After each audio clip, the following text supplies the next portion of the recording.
नमस्कार, मैं हूं आशुतोष और आप देख रहे हैं एमपी तक। इंदौर नगर निगम के नेता प्रतिपक्ष चिंटू चौकसे के जेल भेजने के बाद से सियासत शुरू हो गई है। चिंटू चौकसे पर बीजेपी नेता कपिल पाठक की पिटाई का आरोप है। चिंटू चौकसे के जेल जाने के बाद एक और वीडियो सामने आया है। इस वीडियो में भी अस्पताल के बाहर बीजेपी नेता कपिल पाठक की पिटाई हो रही है। इस वीडियो के सामने आने के बाद से बीजेपी एक बार फिर हमलावर है। ये मामला फिर से गर्मा गया है। कांग्रेस पर बीजेपी सीधे सीधे आरोप लगा रही है। खासकर जीतू पटवारी बीजेपी के टारगेट पे हैं, क्योंकि जीतू पटवारी पिछले दिनों जेल में जाकर चिंटू चौकसे से मुलाकात की थी। बीजेपी वाले चिंटू चौकसे को गुंडा बता रहे हैं, बदमाश बता रहे हैं और जीतू पटवारी को बीजेपी नसीहत दे रही है। बीजेपी वाले कह रहे हैं कि पटवारी सस्ती लोकप्रियता के लिए कानून पर उंगली उठा रहे हैं। चिंटू चौकसे इंदौर नगर निगम में नेता प्रतिपक्ष हैं। चिंटू चौकसे पर कई मामले दर्ज हैं।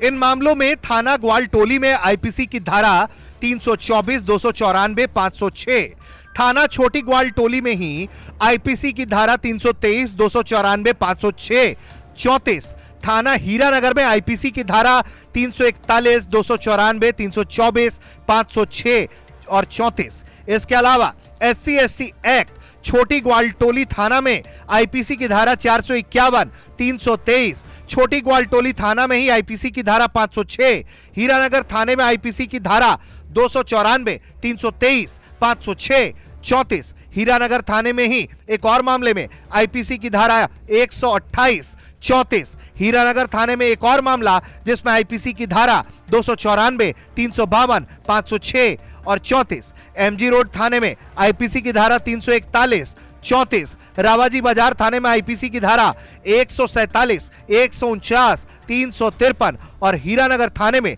बीएनएस की धारा 109, 296, 351/2, 115/2, 333, 324/4, 191/2, 191/3 और 190 के तहत केस दर्ज है।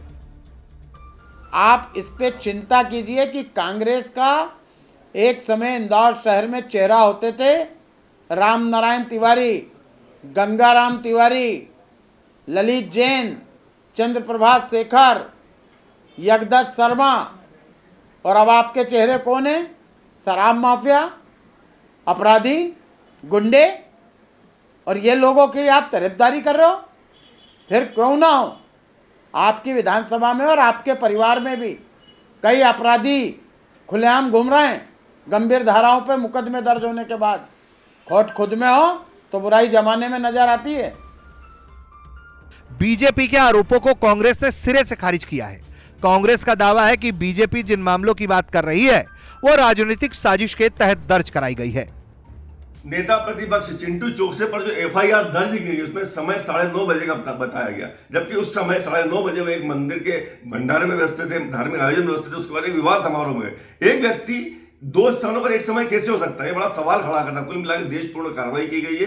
चिंटू चौकसे के बारे में कहा जा रहा है कि उन पर 11 आपराधिक प्रकरण दर्ज है। ज्यादातर जो प्रकरण दर्ज है वो राजनीतिक आंदोलनों के हैं, उन्हें आपराधिक प्रकरण नहीं कहा जाता। सुमित सरा जी को इस बात को समझना चाहिए। बीजेपी नेता कपिल पाठक विधायक रमेश मंडोल के प्रतिनिधि हैं और उनकी पिटाई के बाद से अब बीजेपी कार्यकर्ता काफी नाराज हैं। वैसे ये कोई पहला मामला नहीं है जब चिंटू चौकसे का नाम इस तरह से मारपीट में सामने आया है। इससे पहले भी चिंटू चौकसे पर ऐसे आरोप लगे हैं। हालांकि ताजा मामले में कांग्रेस कह रही है कि जिस वक्त मारपीट हुई उस वक्त चिंटू चौकसे भंडारे में थे, लेकिन कपिल पाठक की पत्नी का दावा है कि उन्होंने हाथ जोड़कर चिंटू चौकसे से अपने पति को बचाने की फरियाद की, लेकिन उन्होंने उनकी एक ना सुनी। आपको बता दें कि चिंटू चौकसे फिलहाल इंदौर नगर निगम के नेता प्रतिपक्ष हैं। 2023 में इंदौर 2 से चिंटू चौकसे ने कांग्रेस की टिकट पर चुनाव भी लड़ा था। हालांकि रमेश मंडोला ने उन्हें 50,000 से ज़्यादा वोटों से हराया था।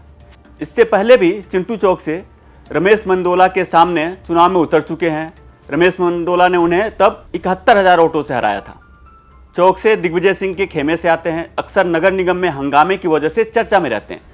2023 विधानसभा चुनाव से पहले एक जनसभा में चिंटू चौकसे ने जीतू यादव को धमकी दी थी और धमकी ये दी थी कि अगर कोई ज़्यादा गुंडागर्दी करेगा तो उसे ज़मीन में दफना दिया जाएगा।